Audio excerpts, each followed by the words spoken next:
Today, yes, we are in chapter 6 of the story, and I hope that you are enjoying how we are engaging the Old Testament in these weeks.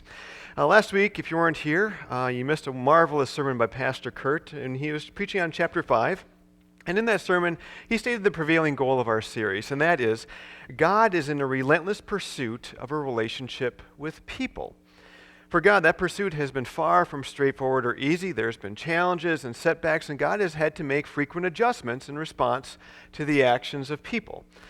Well, chapter 6 encompasses the books of Numbers and Deuteronomy, books 4 and 5 of the Old Testament.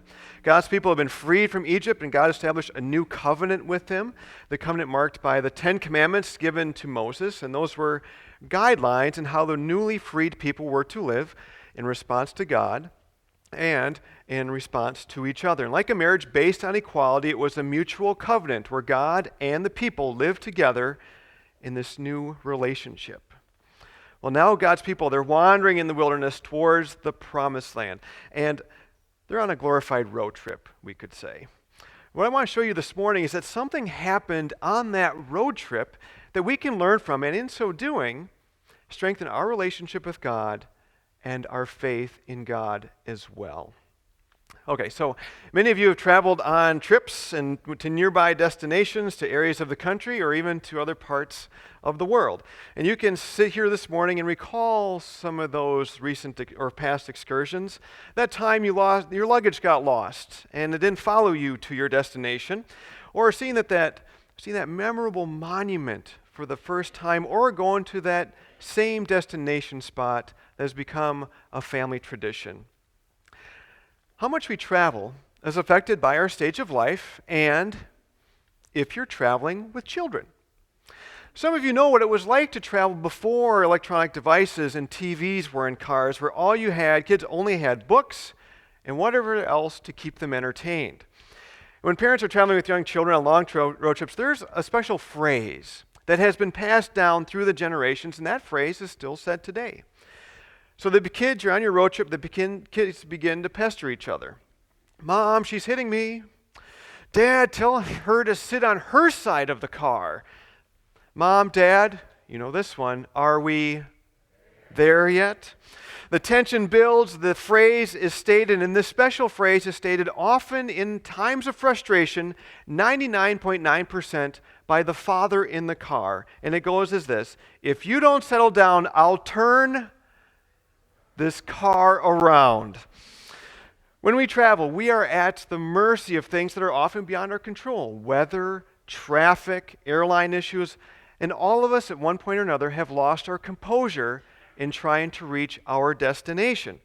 We like to be in control of when we travel, but we also like to be in control of life as well. When we feel as though we're not in control and things don't go our way, there's a tension that we feel. We relieve that tension by finding someone or something to blame. Robert Goddard, he was the physicist who created and built the first liquid-fueled rocket. He once wrote, "To err is human. To blame it on the other guy is even more human." The thing is, we have become a society fixed on blaming others for what happens to us. We blame rather than accept things when they don't go our way. And then something rattles our lives in a powerfully negative way. And we hear things like this around us. Another shooting? Where is God in all this? The cancer's back. I can't believe it. You know, that family over there, they can't support their 6 kids, and here we are struggling to have a baby. And in those times of the negative and those significant events, we naturally point our fingers and blame God. And before we know it, our life of faith is like sitting in the back seat on a long road trip. We become so focused on the negative that the blessings of daily life are often overlooked, and our relationship with God is weakened. In our outlook, at this point, we simply take matters into our own hands, and then we see what happens. And when we take matters into our own hands in life, things often don't go too well. Well, chapter 6 describes that's exactly what God's people did. They are so frustrated with God, They want to take matters into their own hands while in the desert. So you just saw the video. Moses and God's people, they're on this long road trip. God tells Moses and 12 people to go explore the land of Canaan, the distant land. They go and explore and return after 40 days. They then tell Moses and the Israelite community that the land is abundant. It's beautiful, fruit and food everywhere. They even bring back a realm of grapes to show everyone the bounty of the land.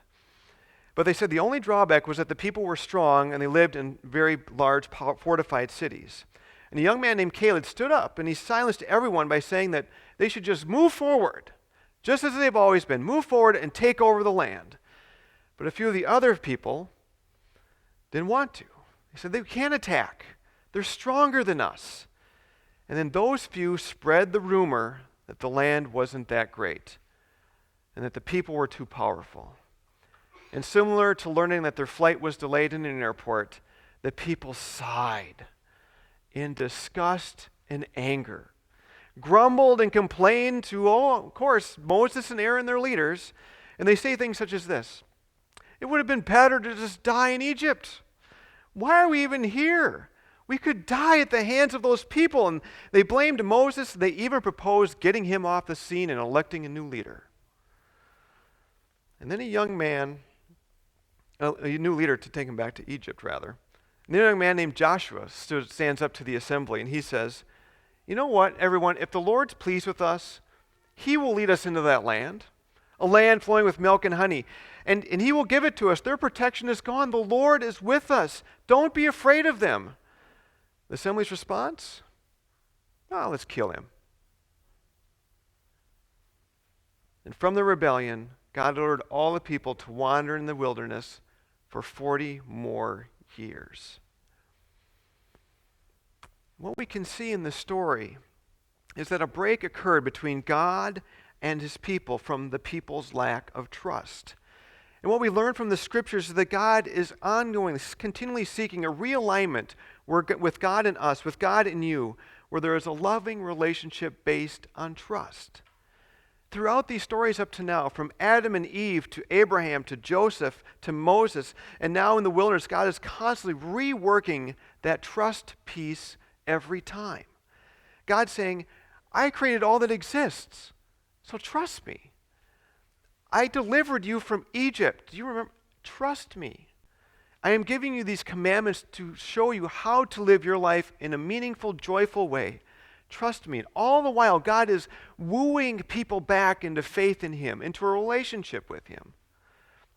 But trust isn't prominent then, and it's not prominent today. Stephen M.R. Covey, he's the son of the acclaimed leadership expert Stephen Covey. He's a New York Times, Wall Street Journal best-selling author of the book, The Speed of Trust. And he writes, "Trust in our culture today is significantly lower than a generation ago." And he goes on, "When trust is low, it places a hidden tax on every transaction, every communication, every strategy, and every decision. It brings the speed of the organization down, and it sends costs up." Friends, we have lost what it means to build trust. Covey says, "Building trust has many benefits. It makes the organization more profitable, and more importantly, it makes relationships more energizing. And we build trust by commitment, being honest, being transparent, listening first, talking straight, and being willing to admit a mistake." But if we flash forward to the New Testament, trust is the hallmark of Christ's ministry. Because the question was, are you going to follow this man born in a peasant town, born to peasant parents in a no-name place, who claims he's the Son of God? Are you going to trust him? Because finally, friends, what thrills and honors God is our expressions of our confidence in him. It's not that we're being naive in how we live. It's living with the confidence something bigger is overseeing our lives, a God who loves us and wants the best for us. It's because of our trust in God that we are able to exhibit trust across the spectrums of all of our lives. And it reaches a point in our relationship, love and trust in God, that becomes the standard for how we love and how we trust others. But can you do that, though? Can you honestly trust God? After the Patriots Cowboys game last Sunday, a man shot another man in the parking lot. I mean, can you trust God when you hear about that? When there are moments in your life that are challenging, can you trust God in those moments?